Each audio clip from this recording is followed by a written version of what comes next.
آج انشاءاللہ تعالی ہم سورۃ الانعام کی آیت نمبر 158 پڑھتے ہیں اور اس کو سمجھنے کی کوشش کرتے ہیں۔ اعوذ باللہ من الشیطان الرجیم، بسم اللہ الرحمن الرحیم۔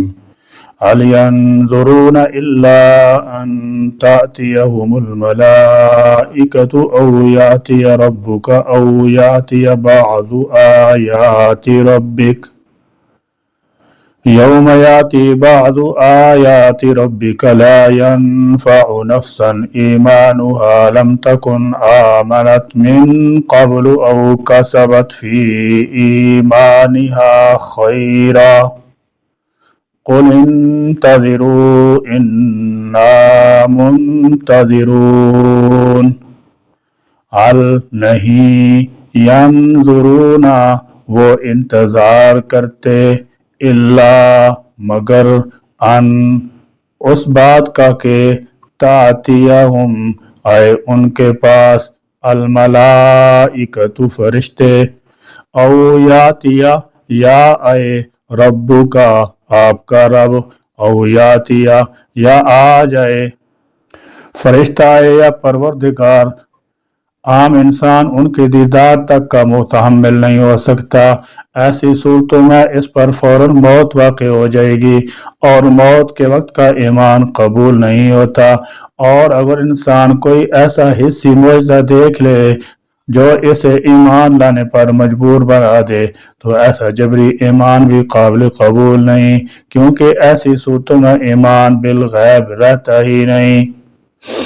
اور فائدہ ایمان بالغیب کا ہے، موجود اور آنکھوں دیکھی چیز پر تو سب یقین رکھتے ہیں، جب حقیقت سے پردہ اٹھ گیا تو پھر ایمان کا کیا معنی؟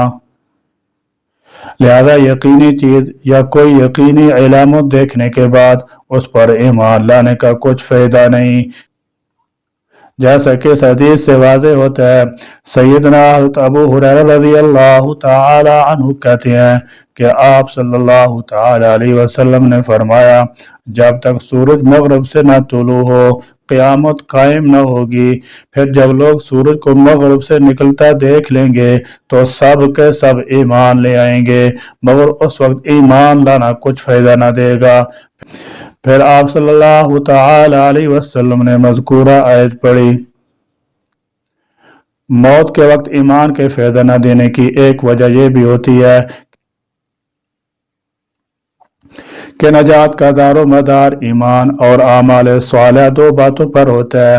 بالفاظ دیگر ایمان کے زبانی اقرار کی تصدیق تو اعمال صالحہ سے ہی ہو سکتی ہے، اور مرنے والے کو عمل کا وقت ہی نہیں ملتا، لہذا مرتے وقت ایمان لانا کچھ فائدہ نہیں دیتا۔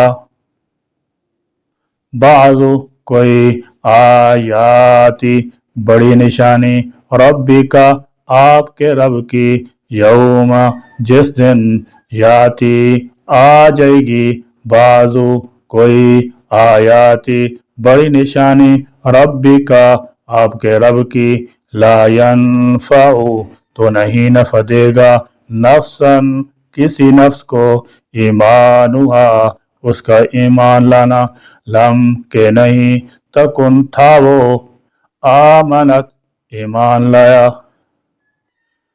قرآن مجید کے نزول اور حضرت محمد مصطفیٰ صلی اللہ تعالی علیہ وسلم کی رسالت کے ذریعے سے ہم نے حجت قائم کر دی ہے۔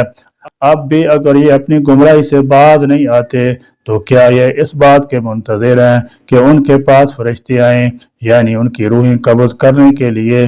اس وقت یہ ایمان لائیں گے یا آپ کا رب ان کے پاس آئے، یعنی قیامت برپا ہو جائے اور وہ اللہ تعالی جل شانہ کے روبرو پیش کیے جائیں، اس وقت یہ ایمان لائیں گے یا آپ کے رب کی کوئی بڑی نشانی آئے، جیسے قیامت کے قریب سورج مشرق کے بجائے مغرب سے طلوع ہوگا تو اس قسم کی بڑی نشانی دیکھ کر یہ ایمان لائیں گے۔ اگلے جملے میں وضاحت کی جا رہی ہے کہ اگر یہ اس انتظار میں تو بہت ہی نادانی کا مظاہرہ کر رہے ہیں، کیونکہ بڑی نشانی کے ظہور کے بعد کافر کا ایمان اور فاسق فاجر شخص کی توبہ قبول نہیں ہوگی۔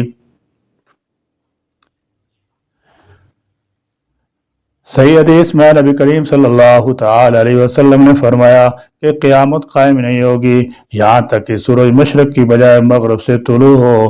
پس جب ایسا ہوگا اور لوگ اسے مغرب سے طلوع ہوتے دیکھیں گے تو سب ایمان لے آئیں گے۔ پھر آپ صلی اللہ تعالی علیہ وسلم نے یہ آیت تلاوت فرمائی، لا ينفع نفسا ایمانها لم تکن آمنت من قبل، یعنی اس وقت ایمان لانا کسی کو نفع نہیں دے گا جو اس سے قبل ایمان نہ لایا ہوگا، من قبل اس سے پہلے، او کسبت یا نہیں کمائی تھی اس نے، فی ایمانہا اپنے ایمان میں، خیرن کوئی بھلائی کوئی نیکی۔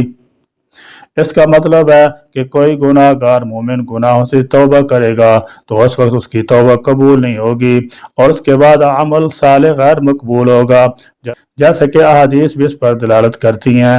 یہ ایمان نہ لانے والوں اور توبہ نہ کرنے والوں کے لیے تحدید و وعید ہے۔ قل کہہ دیجئے، انتظروا انتظار کرو، انا بے شک ہم بھی منتظرون انتظار کرنے والے ہیں۔